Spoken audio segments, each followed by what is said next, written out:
हमने एक एक्सरसाइज करी थी आपके इसमें कि किस तरह की बात या किस तरह से हम तदंतर गणित को ज्ञात कर सकते। इसमें जो दो तीन चीजें निकल के आई थी, सबसे पहली चीज आई थी आपके इसमें कि विवर्तन कहते किसे, दूसरा हम गेटिंग की सहायता से प्रकाश की तरंगदैर्घ्य कैसे ज्ञात कर सकते हैं, और तीसरा चीज हमारे पास में आई थी कि ग्रेटिंग के अंदर ऐसा क्या मैकेनिज्म होता है जिससे वो इंटेंसिटी को कई जगह पे बढ़ा देता है, कई जगह बिल्कुल भी हमारे पास में फ्रिंजेस के हिसाब से जीरो इंटेंसिटी आ जाती है, कई बार तीव्रता हमारे पास में अधिक हो जाती है। फर्स्ट ऑर्डर का या सेकंड ऑर्डर का या थर्ड ऑर्डर का हमारे पास स्पेक्ट्रम कैसे बनता है। तो जहां तक विवर्तन की बात है, हमने पहले भी बात करी थी, फर्स्ट ईयर में तुमने पढ़ा भी है कि अगर कोई ऑब्स्टेकल प्रकाश की किरण के बीच में आ जाता है तो प्रकाश क्या करता है, उस ऑब्स्टेकल को पार करने के बाद में उसकी ज्यामितीय छाया में फैल जाता है। ऐसा ज्यामितीय छाया का मतलब आप बिल्कुल ये कह सकते हो कि कोई ऑब्स्टेकल है और उस ऑब्स्टेकल को बिल्कुल प्रकाश हमें मान के चलते हैं कि सीधी रेखा में गमन करता है। तो जब प्रकाश सीधी रेखा में गमन करता है तो बिल्कुल सीधा जाना चाहिए आपके इसमें जो ऑब्स्टेकल है उसकी ज्यामितीय छाया में फैलना नहीं चाहिए, लेकिन प्रकाश फैलता है। तो और प्रकाश को इसी फैलने की घटना को हम कहते हैं विवर्तन।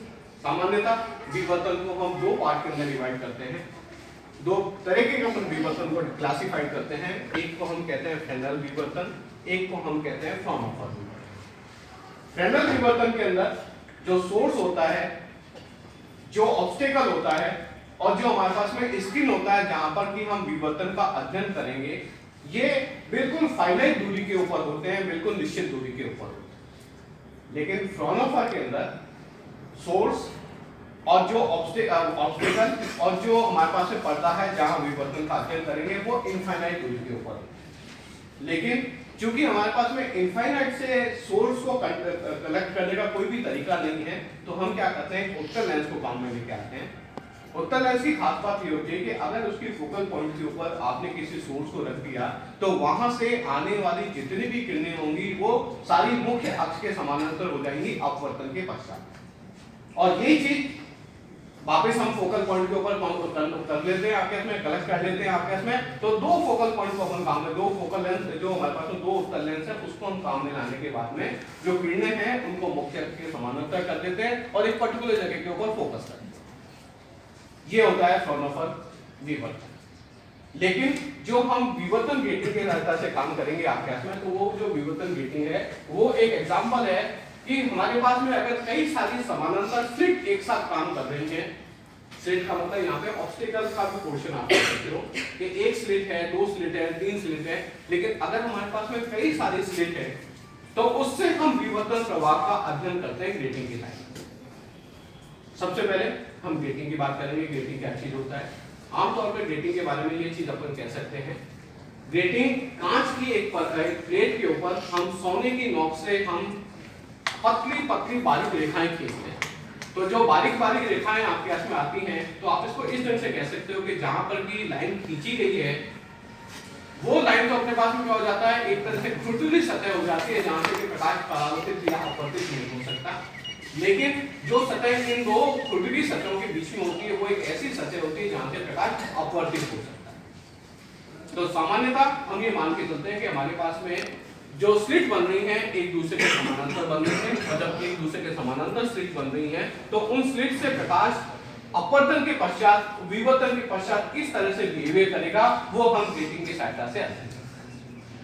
फर्स्ट के अंदर आपने n समानांतर प्लेटों की वजह से, n समानांतर फ्रिंजों की वजह से पढ़ा होगा आपके इसमें कि हम एक पर्टिकुलर जगह के ऊपर तो मैक्सिमम आता है, कुछ हमारे पास में एब्सेंट स्पेक्ट्रम होते हैं जो कि हमारे पास में बिल्कुल भी हमको दिखाई नहीं देते, और उसके बाद में वापस हमारे पास में फर्स्ट ऑर्डर की फ्रिंज बनती है, फिर हमारे पास में और आगे की जाने के बाद में सेकंड ऑर्डर की फ्रिंज बनती है, और वही हम करते हैं ग्रेटिंग के सहायता। तो जो ग्रेटिंग की मैं बात कर रहा था, हमने क्या किया कि कांच की प्लेट के ऊपर सोने की नोक से हमने बारीक बारीक रेखाएं खींची, और सामान्यतः ये होता है करीब 1 इंच के अंदर 15,000 लाइनें होती हैं। तो 1 इंच के अंदर 15,000 लाइनों का मतलब हम ये निकाल सकते हैं कितनी पास में एक दूसरे की लाइनें होंगी। लेकिन ये जो स्पेक्ट्र, ये जो हमारे पास में कांच है आपके इसमें जिसमें सोने की नोक से खींची गई थी, उसके ये थोड़ा पड़ जाता है महंगा। हमको क्या करना पड़ता है, इसको थोड़ा कोई सस्ता या जो कमर्शियल यूज में अपन काम में लेके आ सके या जो हम लेबोरेटरी के अंदर काम में लेके आ सके उसकी हम एक प्रतिलिपि बनाएं। और सामान्यतः प्रतिलिपि बनाने के लिए हम सेलुलोज एसीटेट नाम का एक सॉल्वेंट होता है जो पारदर्शी होता है, उसको हम क्या करते हैं समान मोटाई की परत कांच की प्लेट के ऊपर बिछाते हैं। तो जहां पर हमने लाइन खींची है वो सतह पर जो हमारे पास में सेल्यूलोज की परत होगी कंपैरेटिवली थोड़ी सी मोटी होगी और जो हमारे पास में दो खुरदुरी सतह हैं उनके बीच में क्या हो जाता है थोड़ा सा पतली परत हो जाती है। और इस पदार्थ की खास बात ये होती है कि अगर इसकी मोटाई कम है तो ये प्रकाश को पार कर देता है और अगर इसकी मोटाई पर्टिकुलर थिकनेस से ज्यादा हो जाती है तो प्रकाश को ये पास नहीं होने देता। ये जो हमारे पास में सेल्यूलोज की परत है उसको हम हटा लेते हैं और दो कांच की प्लेटों के बीच में रखते हैं। और जैसे हमने इसको कांच की प्लेटों में बीच में रखा तो हमारे पास क्या बन गया, एक ऐसी हमारे पास में स्लिट बन गई जिसमें 1 इंच के अंदर 15,000 लाइन है और कमर्शियल तौर पे थोड़ा सा सस्ता बन गया। ये तो बन जाती है ग्रेडिंग। अब इसके बाद में हमारे को तीसरी चीज चाहिए स्पेक्ट्रोमीटर सोर्स। तो सबसे पहले हम जिस प्रकाश की मान लीजिए सूर्य प्रकाश की निकालना चाहते हैं तो हम मर्करी लैंप को काम में लेके आएंगे। सोडियम प्रकाश के हम निकालना चाहते हैं तो उस स्थिति में अपन क्या करेंगे सोडियम लैंप को काम में लेके आएंगे। सोडियम लैंप को स्टार्ट करने के बाद में हम क्या करते हैं कि उसका जो कवर बॉक्स है उसके अंदर एक बहुत छोटी सी स्लिट काटते हैं, स्पेक्ट्रोमीटर उसके साथ में रखते हैं। स्पेक्ट्रोमीटर के जो दो पार्ट होते हैं आपके ऐसा सामान्यतः, एक तो हमारे पास कहलाता है उसका कोलिमीटर और एक हमारे पास कहलाता है उसका आईपीस। बेसिकली चाहे हम कोलिमीटर की बात करें चाहे हम आईपीस की बात करें, ये कॉम्बिनेशन है उत्तर लेंस और जब ये कॉम्बिनेशन होते हैं तो इस कॉम्बिनेशन के एडजस्टमेंट करने के बाद में हम स्पेक्ट्रम को देखते हैं। ठीक है, स्पेक्ट्रोमीटर आपने देखा है, स्पेक्ट्रोमीटर की रीडिंग पढ़ने आपको आती है कि हम आमतौर पर वृत्ताकार जो स्केल है या जो हमारे पास में मेन स्केल है उसकी रीडिंग कैसे पढ़ते हैं। मेन ऑब्जेक्ट हमारे पास में होता है कि हम स्पेक्ट्रम को कैसे मेंटेन करें। तो सबसे पहले हम क्या काम करते हैं, बहुत पतली स्लिट काम में लेके आते हैं, कोलिमीटर की सहायता से हम उसको स्लिट बना लेते हैं।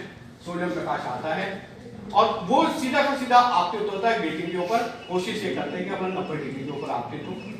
आईपीस से हम बिल्कुल जीरो ऑर्डर का स्पेक्ट्रम देखते हैं, वहां पर बहुत शार्प हमारे को लाइन दिखाई और जैसे जैसे हम इस आईपीस को घुमाते हैं तो आईपीस को घुमाने के बाद में हमारे को फर्स्ट ऑर्डर का सेकंड ऑर्डर का स्पेक्ट्रम दिखाई पड़ता है। लेफ्ट हैंड साइड में भी हम देखेंगे, राइट हैंड साइड में भी हम देखेंगे और विवर्तन कोण का मान निकालने की कोशिश करेंगे कि विवर्तन कोण का मान कितना है।